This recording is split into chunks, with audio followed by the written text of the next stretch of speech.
तो दोस्तों, आज मैं आपके सामने एक और शानदार तेलुगु मिस्ट्री थ्रिलर मूवी को लेकर आया हूं जिसे अभी हाल ही में रिलीज किया गया है और IMDb पर इसकी रेटिंग है 8.2। अब मूवी की बात करें तो मुझे ये मूवी बहुत ही अच्छी लगी। इसकी ड्यूरेशन ज्यादा लंबी नहीं है, लेकिन मूवी की कहानी आपको अंत तक जोड़े रखती है जब तक कि सारी सच्चाई आपके सामने नहीं आ जाती।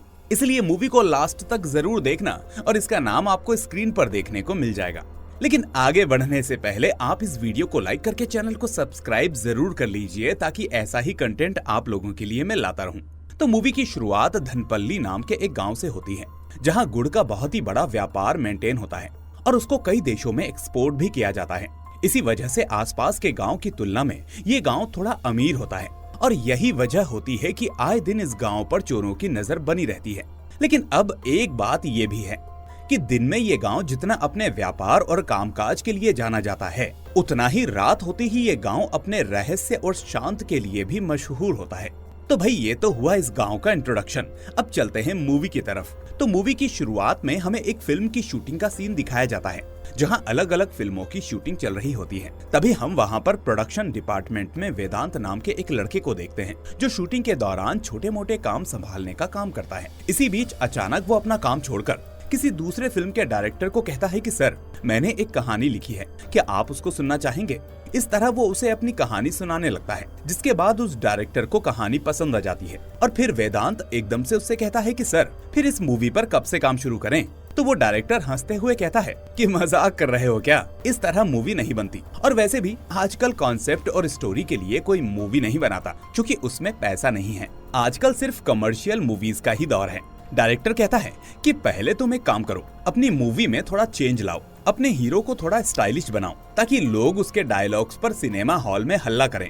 साथ ही एक डांस नंबर रखो ताकि लोग सीटियां बजाएं और कुछ थोड़े रोमांटिक सीन्स भी बढ़ाओ ताकि एडल्ट ऑडियंस भी पूरा मजा ले सकें। इस तरह डायरेक्टर तो अपनी बात कह देता है, लेकिन वेदांत को ये बात अच्छी नहीं लगती। फिर लास्ट में डायरेक्टर वापस उससे कहता है कि मेरे हिसाब से अगर तुमने कहानी में बदलाव कर लिए तो मैं तुम्हारी फिल्म बनाने के लिए तैयार हूँ। लेकिन वेदांत इन बातों से समझ जाता है कि डायरेक्टर सिर्फ उसका मजाक उड़ा रहा है। खैर, तभी वेदांत का दोस्त लक्ष्मण उसे आवाज देकर बुलाता है कि जल्दी आओ, डायरेक्टर तुम्हें बुला रहा है। ये सुनकर अब वेदांत फौरन वहां पहुंचता है और वहां पहुंचते ही उसका डायरेक्टर उस पर चिल्लाने लगता है कि मैंने तुम्हें बॉम्ब ब्लास्ट करने को कहा था, लेकिन इस बात को पूरे 20 मिनट हो गए पर तुमने अभी तक कुछ नहीं किया। तो वेदांत इस बात पर माफी मांगते हुए कहता है कि सॉरी सर, मैंने ध्यान नहीं दिया, मैं अभी ब्लास्ट करवाता हूँ। इसके बाद वो फौरन बबलू नाम के एक आदमी के पास जाता है, जिसे उसने बॉम्ब ब्लास्ट करने के लिए बुलाया था। अब वेदांत उससे कहता है कि जब डायरेक्टर साहब एक्शन कहें तो तुम ब्लास्ट कर देना और इस चीज पर ध्यान रखना, वरना वो गुस्सा हो जाएंगे। इस तरह अब शूटिंग शुरू होती है और जब डायरेक्टर एक्शन के बाद ब्लास्ट बोलता है तो बबलू उसकी आवाज सुनते ही वो ब्लास्ट कर देता है। लेकिन तभी सभी लोग देखते हैं कि उस ब्लास्ट की इंटेंसिटी बहुत कम थी, इसलिए वो बिल्कुल ब्लास्ट जैसा नहीं लगता। इसलिए अब डायरेक्टर के कहने पर वेदांत वापस बबलू से थोड़ा बड़ा वाला बॉम्ब ब्लास्ट करने को कहता है। लेकिन बार बार हम देखते हैं कि छोटे मोटे धमाके ही होते रहते हैं, जिस वजह से डायरेक्टर को 10 से ज्यादा रीटेक्स लेने पड़ते हैं। इस चीज से अब डायरेक्टर का गुस्सा बढ़ता जाता है और अब वो वेदांत को गालियां देते हुए चिल्लाता है कि एक बड़ा और अच्छा ब्लास्ट करो पूरी पावर के साथ। अब वेदांत ये गुस्सा बबलू पर निकालता है और उसे इस बार एक बहुत बड़ा ब्लास्ट करने को कहता है। फिर हम देखते हैं कि इस बार जैसे ही डायरेक्टर एक्शन बोलता है, वैसे ही बबलू इतना बड़ा बॉम्ब ब्लास्ट करता है कि उसमें पूरा सेट ही ब्लास्ट हो जाता है और यहाँ तक कि खुद डायरेक्टर का मुंह पूरा काला पड़ जाता है और उसके होश उड़ जाते हैं। इसके बाद वो वेदांत का नाम लेकर चिल्लाने लगता है, लेकिन इतने में वेदांत अपने आदमियों के साथ वहाँ से निकल जाता है, क्योंकि उसे पता था कि अब वो डायरेक्टर उसे नहीं छोड़ेगा। अब उस हादसे की खबर कई जगह फैल जाती है, जिस वजह से वेदांत को अब कुछ दिनों तक कहीं काम नहीं मिलता। अब वेदांत की बात करें तो वो खुद की फिल्म बनाना चाहता था और इसके लिए अब वो कई प्रोड्यूसर्स के पास जाता है, लेकिन किसी को उसकी स्टोरी पसंद नहीं आती। यहाँ तक कि कुछ डायरेक्टर्स उससे कह देते हैं कि मुझे नहीं लगता कि तुम्हारी कहानी पर कोई पैसा लगाएगा, इससे तो अच्छा होगा कि तुम जाओ और कोई बैंक लूट लो और अपनी मूवी खुद बना लो। अब ठीक ऐसे ही एक दिन उसका दोस्त लक्ष्मण भी उससे कहता है कि भाई, हम बहुत बड़ी मुसीबत में फंस गए हैं, हमें फिलहाल कई लोगों के पैसे लौटाने हैं, ऊपर से हमारी कहानी कोई सुनना नहीं चाहता, इसलिए लगता है हमें फिल्में बनाने के लिए किसी बैंक को लूटना ही होगा। इस तरह अब बार बार बैंक लूटने की बात सुनकर वेदांत को लगने लगता है कि कहीं ये भगवान का इशारा तो नहीं, इसलिए अब वो खुद भी बैंक लूटने के बारे में सोचने लगता है। लेकिन वो इस काम को हल्के में नहीं लेता और इस पर पूरी रिसर्च करता है। इसी बीच उसे अपनी रिसर्च में भारत के कई अमीर गांव का पता चलता है, जिसमें से एक होता है धनपल्ली, वही गांव जिसके बारे में मैंने आपको शुरुआत में बताया था। खैर, अब वेदांत को पता चलता है कि उस गांव में गुड़ की बड़ी बड़ी फैक्ट्रियां हैं और वहां से पूरे इंडिया और विदेश में गुड़ सप्लाई किया जाता है, जिस वजह से वो गांव बहुत ही अमीर है और उस गांव के सभी बैंक में ढेर सारा पैसा भी है। इस तरह अब वेदांत फाइनली धनपल्ली के एक बैंक को लूटने का फैसला करता है। इसके बाद वो अपने दोस्त लक्ष्मण, बॉम्ब ब्लास्ट करने वाले बबलू और एक तीसरे आदमी जैक के साथ धनपल्ली गांव के बैंक को लूटने पहुंच जाता है। अब इनका प्लान ये होता है कि ये लोग पहले गांव में डॉक्यूमेंट्री बनाने के बहाने आएंगे और बाद में अपने हिसाब से मौका देखते हुए चोरी को अंजाम देंगे। फिर हम देखते हैं कि गांव में एंटर करने के बाद गांव के लोग उन्हें सरपंच वसुधा दीदी के पास ले जाते हैं। अब वसुधा उनसे पूछती है कि तुम लोग यहाँ क्यों आए हो, तो वेदांत उसे बताता है, दरअसल आपके गांव को बेस्ट गांव का अवार्ड मिला है और ऊपर से आपका गांव समृद्ध, पैसे वाला और गुड़ सप्लाई करने वाला है। लेकिन हमने नोटिस किया है कि इसके बारे में सिर्फ आसपास के स्टेट्स को ही पता है, इसलिए हम आपके गांव पर एक अच्छी डॉक्यूमेंट्री बनाएंगे जिससे आपका गांव पूरे देश में फेमस हो जाएगा। वो कहता है, क्योंकि आपका गांव एक आदर्श गांव है, इसलिए इससे बाकी गांव को प्रेरणा मिलेगी। तो इसी के चलते हम गांव की हिस्ट्री को वीडियो में रिकॉर्ड करेंगे और इसे दुनिया भर में पब्लिश करेंगे। अब वेदांत की इन बातों को सुनकर गांव के लोग सहमत हो जाते हैं, जिसके बाद सरपंच कहती है कि ठीक है, तुम लोग डॉक्यूमेंट्री बना सकते हो। इसके बाद वो अपने आदमी जॉन को उनके रहने का इंतजाम करने को कहती है, लेकिन तभी वेदांत उससे कहता है कि मैडम, हमने गांव में आते वक्त एक पाठशाला देखी थी और हमें अपने काम के लिए ऐसी ही शांत जगह चाहिए, इसलिए आप हमें वहीं रहने की परमिशन दे दीजिए। तो सरपंच इसके लिए मान जाती है, जिसके बाद वो लोग पाठशाला में शिफ्ट हो जाते हैं। लेकिन साथ ही उन्हें ये भी बता दिया जाता है कि ये स्कूल 1 महीने बाद शुरू होने वाला है, इसलिए उन्हें 1 महीने के अंदर डॉक्यूमेंट्री बनाकर जाना होगा। दूसरी तरफ हम गांव की सरपंच वसुधा दीदी को देखते हैं, जिसको सभी लोग बहुत मानते हैं क्योंकि वो गांव की भलाई के लिए काम करती है। साथ ही वहाँ उसका एक रिश्तेदार मोहन लाल भी होता है, जो उस गाँव का बहुत बड़ा जमींदार होता है। यहाँ हमें पता चलता है कि मोहन असल में वसुधा से जलता है, क्योंकि वो खुद अगला सरपंच बनना चाहता है, जबकि गांव वाले उसे बिल्कुल भी पसंद नहीं करते। खैर, अब सीन यहाँ से शिफ्ट होता है और हम गांव में अंजलि नाम की एक लड़की को देखते हैं, जो बैंक में अकाउंटेंट का काम करती है। उधर हम देखते हैं कि पाठशाला में वेदांत अपने आदमियों को चोरी के पूरे प्लान को समझाता है, जिसके बाद वो सभी को गांव का मैप दिखाते हुए कहता है कि देखो, ये हमारा स्कूल है और ये रही धनपल्ली बैंक। वो बताता है कि बैंक से स्कूल की दूरी महज 300 मीटर है, इसलिए पहले हम यहाँ से 5 मीटर अंदर खुदाई करेंगे और फिर वहाँ से सड़क को 5 मीटर पार कर लेंगे। इसके बाद हम वहाँ से सीधा 300 मीटर खुदाई करके बैंक के अंदर घुस जाएंगे और इस सब के लिए हमारे पास सिर्फ 1 महीना है, यानी हमें हर दिन करीब 10 मीटर खुदाई करनी ही होगी। इसके बाद वो सभी पक्का प्लान बनाते हैं कि हर रात बबलू लो इंटेंसिटी का बम लगाएगा और उसमें ब्लास्ट के बाद खुदाई शुरू होगी। फिर टनल की मिट्टी बाहर निकालकर ये लोग आगे बढ़ेंगे और धीरे धीरे सुरंग बनती जाएगी। अब ये लोग यही सोचते हैं कि किसी को पता नहीं चलेगा कि हमने 300 मीटर का टनल बना लिया है। अब इस बीच मिट्टी को लक्ष्मण पानी में फेंकता है ताकि किसी को कोई शक ना हो। अब वेदांत कहता है कि 30 दिन बाद स्कूल से बैंक तक की सुरंग तैयार हो जाएगी और फिर हम बैंक के नीचे बॉम्ब लगाकर अंदर पहुंच जाएंगे और सारा पैसा लूट लेंगे। इसी बीच हम गांव वालों का भरोसा जीतने के लिए डॉक्यूमेंट्री बनाते रहेंगे और सुरंग में नेटवर्क नहीं मिलेगा, इसलिए वॉकी टॉकी से बात करते रहेंगे, वो भी कोडिंग लैंग्वेज में। अब सभी डिसाइड करते हैं कि अपने टूल्स को इस तरह छुपाना होगा कि किसी की नजर उन पर ना पड़े। लेकिन वेदांत को एक चीज का खतरा महसूस होता है। वो कहता है कि अगर रोज हम ब्लास्ट करेंगे तो चाहे आवाज कितनी भी धीमी हो, लोग रोज रोज की वो आवाज आने से शक करने लग जाएंगे। पर तभी वेदांत को याद आता है कि आज उसे एक आदमी ने इस गांव की एक रिवाज के बारे में बताया था, और वो था रोज रात को 11 बजे गांव में मौजूद एक बड़े घंटे को बजाना, और गांव का वो आदमी हर रात 1 मिनट के लिए वो घंटा बजाता है।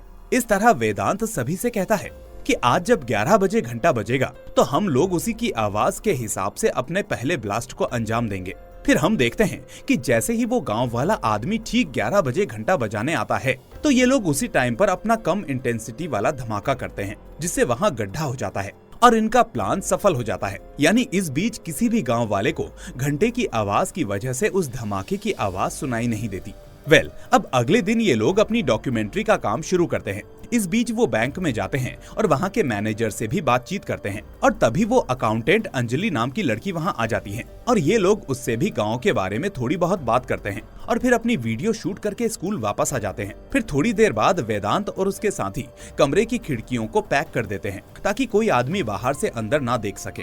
लेकिन तभी वो अंजलि अपनी छोटी बहन के साथ वहाँ आ जाती है और उनकी बातों से सबको पता चलता है कि अंजलि पहले किसी लड़के के साथ भागने वाली थी, लेकिन वो लड़का उल्टा उसे धोखा देकर सारे पैसे लेकर भाग गया। तभी वेदांत कहता है कि आखिर इसमें अंजलि की क्या गलती है। गलती तो उस लड़के की है जिसने उसे अकेला छोड़ दिया, इसलिए अंजलि तुम टेंशन मत लो। अब ये सुनकर अंजलि घर जाकर वेदांत के बारे में ही सोचने लगती है कि उसकी सोच कितनी अच्छी है। इधर दूसरी तरफ हम देखते हैं कि दिन ब दिन खुदाई का काम आगे बढ़ता जाता है और रात को घंटा बजते ही ये लोग छोटे मोटे ब्लास्ट करते रहते हैं और खुदाई करके आगे बढ़ते रहते हैं। इसी बीच ये लोग मिट्टी को निकालकर पुल वाले एरिया के पानी में भी फेंकते रहते हैं, जैसा कि इन्होंने डिसाइड किया था। इसी बीच ये लोग देखते हैं कि इस गांव में एक इंस्पेक्टर भी है, इसीलिए ये लोग उसकी नजरों से बचकर अपना काम करते हैं। फिर अगले दिन ये लोग मोहनलाल के पास शूटिंग के लिए जाते हैं, जहां मोहनलाल उन्हें अपने पिता धनपाल के बारे में बताता है और कहता है कि इस गांव का घंटा मेरे पिताजी ने लगवाया था और वो यहाँ के बहुत पसंदीदा सरपंच थे क्योंकि उन्होंने गांव के लिए बहुत कुछ किया था। लेकिन अब वो वसुधा सरपंच बन गई है, पर कोई बात नहीं, अगला सरपंच मैं ही बनूंगा। अब वसुधा इन लोगों को काम करता देखकर अपने घर चाय पर बुलाती है। लेकिन इस बीच हम देखते हैं कि मोहनलाल को इन लड़कों पर शक होता है, इसलिए अब वो अपने एक आदमी को इनके ऊपर नजर रखने के लिए कहता है। इसलिए अब वो आदमी इन लोगों के आधार कार्ड भी चेक करता है, जो कि इन्होंने नकली बनाकर रखे थे। दरअसल ये लोग गांव में अपना नाम बदलकर रह रहे होते हैं ताकि किसी को इनके बारे में पता न चले। अब वेदांत ने अपना नाम मंजूनाथ रखा है, जबकि बाकी लोगों ने भी अलग अलग नाम रखे हुए थे। खैर, अब अगले दिन हम देखते हैं कि सरपंच वसुधा का सेक्रेटरी जॉन अंजलि को गुड़ की फैक्ट्री से आए 40 लाख रुपए बैंक में रखने को कहता है, जिसके बाद अंजलि उन पैसों का बैग लेते वक्त कुछ पैसे नीचे गिरा देती है। अब इतने सारे पैसे देखकर वेदांत और उसके दोस्तों की आंखें चमक जाती हैं। फिर अगले दिन जब अंजलि पैदल बैंक जा रही होती है तो रास्ते में वेदांत और उसके दोस्त भी अपनी गाड़ी में जा रहे होते हैं। अब वेदांत अंजलि को देखकर कहता है कि आओ गाड़ी में बैठ जाओ, मैं तुम्हें बैंक छोड़ दूंगा। लेकिन अंजलि उसे ये कहकर मना कर देती है कि नहीं, मैं तुम्हारे साथ नहीं चल सकती। अगर गांव वालों ने हमें साथ देख लिया तो हमारे बारे में अलग अलग बातें शुरू हो जाएंगी। इस तरह अब वो वहाँ से अकेले ही आगे जाने लगती है। लेकिन ये देखकर अब वेदांत अपनी गाड़ी से उतरकर उसके साथ चलने लगता है और उसे समझाता है कि देखो अंजलि, अगर तुम अपनी सोच नहीं बदलोगी तो गांव वाले भी वैसा ही सोचेंगे। इसलिए अगर तुम चाहती हो कि वो अपनी सोच खुली रखें तो उसके लिए तुम्हें अपनी सोच को एक दायरे से बाहर ले जाना होगा। अब अंजलि को उसकी ये बात बहुत पसंद आती है और वो रात को फिर से वेदांत के बारे में सोचने लगती है। इसी बीच अब वेदांत ने उसे अपना नाम मंजूनाथ बताया था, इसलिए वो अपनी छोटी बहन से कहकर उसे फेसबुक पर ढूंढने लगती है। इसके बाद वो एक एक करके मंजूनाथ नाम की सारी प्रोफाइल्स को चेक करती है, लेकिन वहाँ उसे उसकी प्रोफाइल नहीं मिलती। लेकिन तभी उसे थोड़ा और सर्च करने पर कुछ ऐसा पता चलता है जिससे उसके होश उड़ जाते हैं। इसीलिए अब अगले दिन वो पाठशाला में आती है और गुस्से में लक्ष्मण से वेदांत के बारे में पूछती है तो लक्ष्मण उसे बताता है कि वो सो रहा है। फिर अंजलि उसे ये कहकर चली जाती है कि जब वो उठ जाए तो उसे तालाब के पास मिलने भेज देना। ये सुनकर अब लक्ष्मण फौरन वेदांत को जाकर उठाता है और कहता है कि अभी अभी अंजलि गुस्से में यहाँ आई थी और उसने तुम्हें तालाब के पास बुलाया है। तो वेदांत अब तैयार होकर तालाब के पास जाता है और यही सोच रहा होता है कि आखिर अंजलि गुस्से में क्यों होगी। खैर, तभी अंजलि सामने से आकर उससे सवाल करती है और कहती है कि मंजूनाथ, तुमने मुझसे झूठ क्यों बोला? मैंने सारी रात मंजूनाथ नाम की फेसबुक प्रोफाइल को ढूंढा, लेकिन तुम्हारा कुछ पता नहीं चला। और फिर मैंने जब स्टेट की फिल्म इंडस्ट्री की प्रोफाइल्स देखी तो पुणे के एक ग्रुप में मैंने तुम्हारी तस्वीर देखी और उससे मुझे पता चला कि तुम्हारा नाम मंजूनाथ नहीं बल्कि वेदांत है। वो कहती है कि आखिर तुमने अपने नाम के बारे में झूठ क्यों बोला? अब वेदांत ये सुनकर एकदम से हैरान हो जाता है, लेकिन तभी वो बहाना बनाते हुए कहता है कि असल में मुझे लोग प्यार से मंजूनाथ बुलाते हैं, लेकिन डॉक्यूमेंट्स में मेरा नाम वेदांत है। तो इस तरह वो फिलहाल इस बात को यहीं पर संभाल लेता है। इसके बाद वो पूछता है कि ये सब तो ठीक है, लेकिन तुम मेरी प्रोफाइल क्यों ढूंढ रही थी? तभी अंजलि शर्माते हुए कहती है कि तुम्हें फ्रेंड रिक्वेस्ट भेजने के लिए। तो इस तरह अब दोनों की मुलाकातें बढ़ने लगती हैं और दोनों के बीच में अच्छी दोस्ती भी हो जाती है, जिसके बाद दोनों एक दूसरे को लाइक करने लगते हैं। फिर अगले सीन में हम देखते हैं कि गांव की एक बूढ़ी औरत वेदांत और उसके साथियों को कैमरा लिए हुए शूट करते हुए देख लेती है। ये देखकर उसे लगने लगता है कि शायद ये कोई न्यूज वाले हैं, इसलिए वो उनके पास जाकर उन्हें अपने बेटे का फोटो दिखाते हुए कहती है कि बेटा, ये मेरा लड़का है जो पिछले 3 हफ्तों से घर नहीं लौटा है, पता नहीं कहाँ चला गया, इसलिए प्लीज इसे ढूंढ दो। तो वेदांत उससे कुछ नहीं कहता और ऐसा प्रिटेंड करता है कि जैसे वो उसकी न्यूज बनाकर टेलीकास्ट कर देगा ताकि लोगों को इसके बारे में पता चल जाए। अब उसी रात ये लोग बॉम्ब लगाकर सुरंग खोदने की तैयारी करते हैं, यानी रोज की तरह वो घंटा बजता है और वो बॉम्ब ब्लास्ट करते हैं। लेकिन इस बार ब्लास्ट थोड़ा तेज हो जाता है, जिसकी वजह से घंटा हिलने लगता है और अगले ही पल वो नीचे गिर जाता है। अब ये देखकर सब हैरान हो जाते हैं और घंटे की गिरने की आवाज सुनकर गाँव वाले भी वहाँ पहुँच जाते हैं और घंटा गिरा देखकर परेशान हो जाते हैं। तभी वेदांत भी वहाँ पहुँच जाता है, जिसके सामने सभी गाँव वाले आपस में बात कर रहे होते हैं कि घंटा गिरना अशुभ संकेत है, इसलिए अब क्या किया जाए। तो सरपंच वसुधा कहती है कि किसी को भी घबराने की कोई जरूरत नहीं है, घंटा फिर से लगाने की जिम्मेदारी हमारी है और बाकी जो भी होगा वो हम देख लेंगे। लेकिन तभी घंटा बजाने वाला आदमी उससे कहता है कि सरपंच जी, आज जब मैंने घंटा बजाया तो तभी मैंने एक बड़ी तेज आवाज सुनी, जिसके बाद मुझे एक झटका सा महसूस हुआ और इसी बीच घंटा भी डिसबैलेंस होकर गिर पड़ा। तो सब लोग अब ये बात सुनकर इस बारे में सोचने लगते हैं कि तेज आवाज किस चीज की होगी। लेकिन वेदांत इतने में समझ जाता है कि आखिर वो आदमी किस बारे में बात कर रहा था, इसलिए वो फौरन स्कूल के अंदर आकर बबलू को डांटने लगता है कि मैंने तुम्हें कितनी बार कहा था कि बॉम्ब की इंटेंसिटी कम रखना और तुम्हें ये पता होना चाहिए, ये तुम्हारा काम है। देखो अब घंटा टूट गया है और दूसरा घंटा कब लगेगा ये भी पता नहीं। इसका मतलब अब हमें हाथ पर हाथ रखकर बैठना होगा, क्योंकि जब तक घंटे की आवाज नहीं आएगी तब तक हम ब्लास्ट भी नहीं कर सकते, यानी हमारा सारा प्लान चौपट हो गया। तभी बबलू कहता है कि मुझे लगा था कि रोज रोज के हल्के धमाकों से तो अच्छा है कि मैं एक तेज धमाका कर दूं, ताकि सुरंग एक बार में ही गहरी हो जाएगी, लेकिन मुझे नहीं पता था कि इससे ये सब हो जाएगा, मुझे माफ कर दो। खैर, अब ये सोचकर सभी टेंशन में आ जाते हैं कि अब आगे क्या करना होगा और वो इस काम को कैसे अंजाम देंगे। लेकिन तभी अचानक सुरंग से जैक बाहर आता है और उन्हें बताता है कि मुझे सुरंग के अंदर एक रास्ता मिला है और लगता है कि हम बैंक तक पहुंच गए हैं। तो ये सुनकर अब सभी खुश हो जाते हैं और फौरन उसके अंदर जाते हैं। फिर उस सुरंग से ये लोग एक बेसमेंट में पहुंचते हैं, जहां टॉर्च लाइट से देखने पर इनको कुछ लोगों के कंकाल दिखते हैं, जिन्हें बेरहमी से मारा गया था और ये देखकर इनके रोंगटे खड़े हो जाते हैं। अब इससे पहले कि ये लोग आपस में कोई बात करते, इतने में उन्हें एक लड़का दिखता है जिसे बांध कर रखा गया है और फिर वेदांत और बाकी सब उस लड़के को पहचान लेते हैं, क्योंकि ये गांव की उसी बूढ़ी औरत का लड़का था जो अपने बेटे को ढूंढ रही थी। अब वेदांत उससे पूछता है कि तुम यहाँ कैसे आए और आखिर तुम्हें किसने बांधा हुआ है? तुम्हें पता है कि तुम्हारी माँ तुम्हें जगह जगह ढूंढ रही है। तो ये सुनकर आगे वो लड़का इन लोगों को जो राज बताता है, उससे इन सभी के होश उड़ जाते हैं। वो कहता है कि इस गांव की सबसे बड़ी मुसीबत वो सरपंच वसुधा है, जो दिखने में जितनी अच्छी है उतनी ही अंदर से बहुत खतरनाक औरत है। वो बताता है कि असल में यहाँ गुड़ फैक्ट्रियों के नाम पर कुछ और ही एक्सपोर्ट होता है और वो कोई एक क्रिस्टल जैसा पत्थर है जो लाखों करोड़ों में बिकता है। गांव की थोड़ी ही दूरी पर एक जमीन है जहां उसकी माइनिंग होती है, लेकिन उस माइनिंग की वजह से पोल्यूशन बढ़ रहा है, पेड़ काटे जा रहे हैं और इसीलिए गांव में पिछले साल बहुत कम बारिश हुई। लेकिन इस बात को जो भी अपोज करता है और वसुधा का ये राज जान लेता है, वो उसे मार देती है। और ये कंकाल उन्हीं लोगों के हैं जो पिछले कई सालों से गांव से गायब हैं और जिन्हें उनके घर वाले न जाने कब से ढूंढ रहे हैं। खैर, अब इस बारे में पता चलते ही ये सभी घबरा जाते हैं और वेदांत उस लड़के को खोलने ही वाला होता है कि तभी बेसमेंट में उन्हें कुछ आवाज आती है, जिसके बाद ये लोग फौरन छुप जाते हैं। फिर हम देखते हैं कि वहाँ वसुधा और उसका सेक्रेटरी जॉन आते हैं और आते ही उस लड़के का गला काटकर उसे जान से मार देते हैं, क्योंकि उसे उनके राज का पता चल गया था। पर मरते वक्त वो लड़का उससे कहता है कि तुम्हारे इस काले राज का जल्द ही सबको पता चल जाएगा, तुम्हारा वक्त नजदीक आ चुका है। फिर वसुधा के जाने के बाद ये सभी सुरंग से स्कूल के रूम में वापस आ जाते हैं और सोचने लगते हैं कि ये गांव बहुत ही खतरनाक है, इसलिए हमें यहाँ से तुरंत जाना होगा। इस तरह ये लोग फौरन अपना सारा सामान पैक करते हैं और गाड़ी में बैठते हैं। लेकिन तभी जॉन वहाँ आता है और कहता है कि सरपंच साहिबा ने तुम लोगों को बुलाया है। अब ये लोग मना करने लगते हैं कि इन्हें जरूरी काम से वापस जाना होगा, लेकिन फिर भी वो जबरदस्ती उन्हें ले जाने लगता है। अब अंदर ही अंदर ये लोग घबरा जाते हैं कि कहीं सरपंच को उनके बारे में पता तो नहीं चल गया। खैर, अब वो सरपंच उन्हें खाना खिलाने के लिए बैठाती है और तभी अचानक वो कहती है कि मुझे तुम्हारे बारे में सब पता चल गया है। तुम्हारे असली नाम वेदांत, लक्ष्मण, बबलू और जैक हैं और तुम झूठ बोलकर यहाँ डॉक्यूमेंट्री बनाने आए हो, जबकि असल में तुम फिल्म इंडस्ट्री में काम करते हो। वो कहती है कि मैंने तुम्हें शुरू में ही फैक्ट्री की साइड में शूट करने के लिए मना किया था, लेकिन मुझे वहाँ से हाल ही में तुम्हारा एक सामान मिला जो किसी कैमरे का था, इसलिए अब मैं तुम्हें आखिरी बार वार्निंग दे रही हूँ, चुपचाप अपनी डॉक्यूमेंट्री बनाओ और यहाँ से चले जाओ। तो ये सुनकर चारों के पसीने छूट जाते हैं और हाँ में हाँ मिलाकर वो फौरन वापस आ जाते हैं। फिर बाहर आकर वो आपस में बात करने लगते हैं कि हमें अभी इस जगह को छोड़कर भाग जाना चाहिए, वरना सरपंच हमें मार देगी। लेकिन वेदांत कहता है कि 1 मिनट रुको।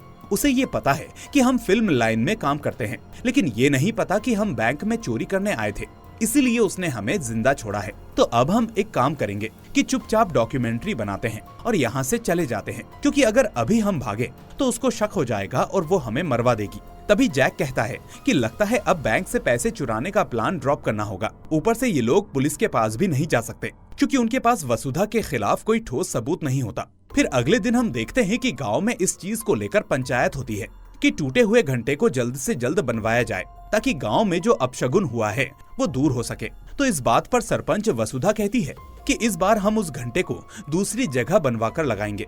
लेकिन तभी वहाँ मौजूद जमींदार मोहनलाल सभी से कहता है कि नहीं, घंटा उसी जगह बनेगा और उसी जगह लगेगा, क्योंकि हमारे पूर्वजों ने सोच समझकर ही उसे वहाँ बनाया होगा।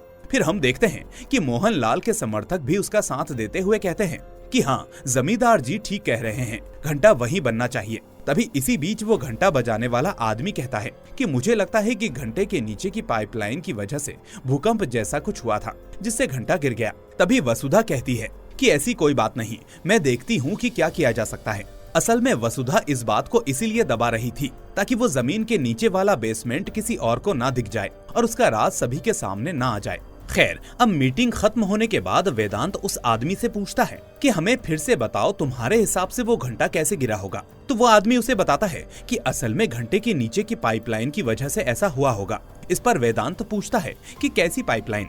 तो वो कहता है कि असल में वो पाइपलाइन वाटर टैंक से सरपंच के घर और फिर वहाँ से बैंक के नीचे से होकर गांव के बाहर जाती है। तो ये सुनते ही थोड़ी देर बाद वेदांत के दिमाग में एक नया आइडिया आता है और अब वो लक्ष्मण को अपना प्लान बताता है कि हमारे पास चोरी का एक और मौका है, जिसके लिए अब हमें ज्यादा खुदाई की भी जरूरत नहीं पड़ेगी। फिर लक्ष्मण उससे पूछता है कि किस बारे में बात कर रहे हो, आखिर ये कैसे पॉसिबल है। तो वेदांत उससे कहता है कि असल में हमें सरपंच के घर के बेसमेंट से जुड़ी हुई पाइपलाइन ढूंढनी है, क्योंकि वो पाइपलाइन सीधे बैंक तक जाती है, इसलिए इससे हम जल्दी से बैंक तक पहुंच जाएंगे। और फिर वही पाइपलाइन गांव से बाहर भी जाती है, तो उसी से हम पैसे लेकर गांव के बाहर सेफली निकल भी जाएंगे। इस तरह अब वेदांत खुश होकर आज अंजलि से मिलता है और हक करते हुए कहता है कि मैं बहुत खुश हूँ, क्योंकि मेरा एक काम मेरे प्लान के मुताबिक चल रहा है। दरअसल अब तक वेदांत और अंजलि एक दूसरे से प्यार करने लगे थे और एक साथ रहने के बारे में सोच रहे थे।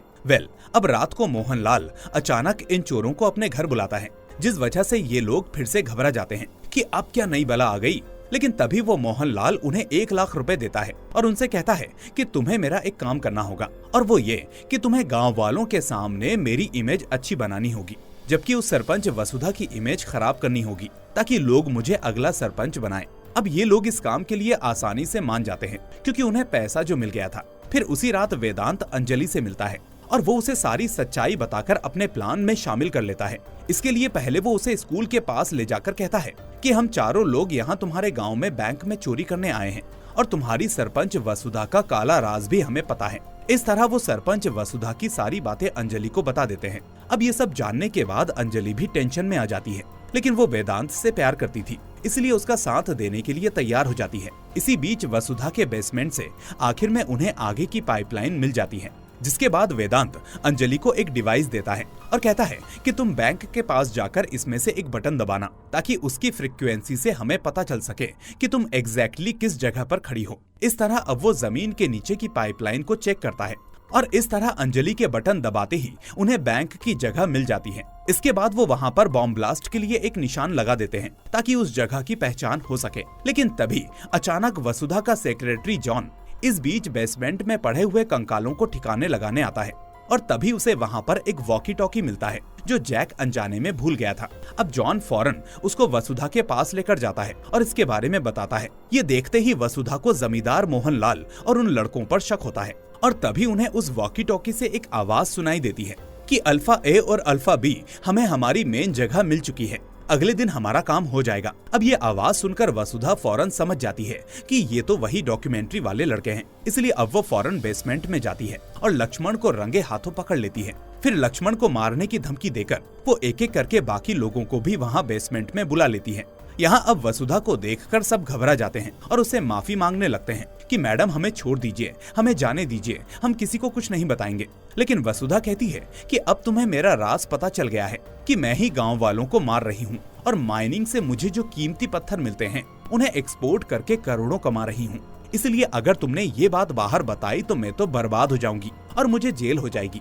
इसलिए अब दूसरा कोई रास्ता नहीं है और तुम सबको मरना ही होगा। इस तरह अब वो उन्हें गांव के जंगल में ले जाती है जहां उसके कई गुंडे मौजूद होते हैं। अब वो अपने लोगों से कहती है कि इन सबको अभी के अभी मार डालो, जिसके बाद जंगल में जबरदस्त फाइटिंग शुरू हो जाती है और वसुधा के लोग उन्हें बेरहमी से मारने लगते हैं। लेकिन तभी इसी बीच अचानक बबलू के हाथ में एक बॉम्ब लग जाता है और वो उसे फौरन एक्टिवेट करके उनकी तरफ फेंकता है, जिससे वहाँ एक बड़ा ब्लास्ट हो जाता है और इसी ब्लास्ट से इन चोरों को भागने का मौका मिल जाता है। और फिर ये लोग सोचते हैं कि अगर हम वसुधा का राज सभी गांव वालों को बताएंगे तो उसका भांडा फूट जाएगा और वो लोग हमारी मदद करेंगे। उधर हम देखते हैं कि गांव वाले उस वक्त थोड़ी दूर पर ही महेश बाबू की फिल्म देखने के लिए इकट्ठा हुए थे।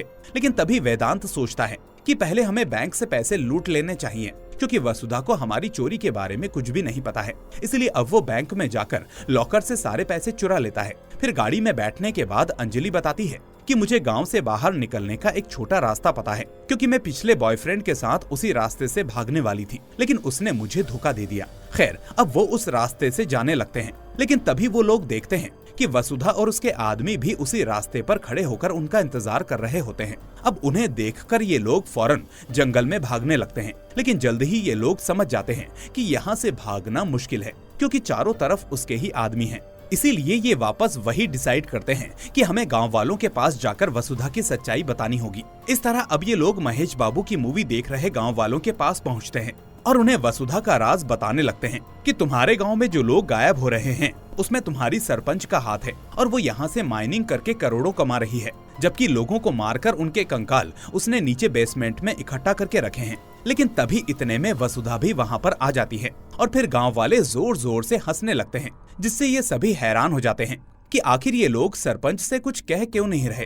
तभी वसुधा उनसे कहती है कि ये गांव वाले मेरे साथ मिले हुए हैं, मैंने पहले से ही आधे लोगों को अपनी तरफ करके रखा है, इसलिए अब तुम बच नहीं सकते, लाओ ये सारे पैसे हमें दे दो। ये सुनकर अब वेदांत और उसके साथी शॉक्ड रह जाते हैं और तभी अचानक वेदांत को याद आता है कि घंटा बजाने वाले ने कहा था कि वाटर टैंक से एक पाइपलाइन सरपंच के घर से बैंक के रास्ते गांव से बाहर जाती है। इसलिए अब जैसे ही गांव वाले उन पर हमला करते हैं तो वेदांत अपने साथियों से टैंक की तरफ भागने को कहता है। फिर हम देखते हैं कि ये लोग भागते हुए सीधा वाटर टैंक तक पहुंच जाते हैं और फिर उसी टैंक पर चढ़कर नीचे कूद जाते हैं, जिसके बाद वो घंटा बजाने वाला आदमी गांव वालों से कहता है कि ये पाइपलाइन स्कूल की तरफ खुलती है।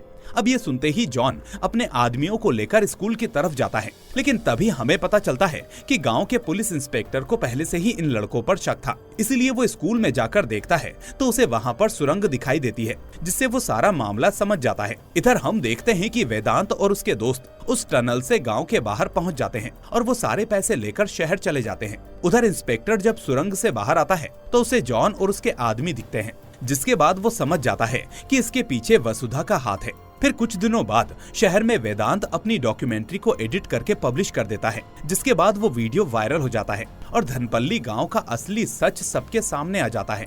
फिर वायरल होते ही अवैध माइनिंग और लोगों को मारने के जुर्म में वसुधा को अरेस्ट कर लिया जाता है और फिर ये खबर अखबारों और न्यूज में आग की तरह फैल जाती है। दूसरी तरफ हम देखते हैं कि गांव वाले मोहनलाल को अपना अगला सरपंच बनाते हैं, क्योंकि वो दिखने में तो बुरा था लेकिन दिल का अच्छा था और हमेशा गांव की भलाई के लिए सोचता था। फिर लास्ट में हम देखते हैं कि वेदांत और उसके दोस्तों के पास फिल्म बनाने के लिए अब ढेर सारे पैसे हैं।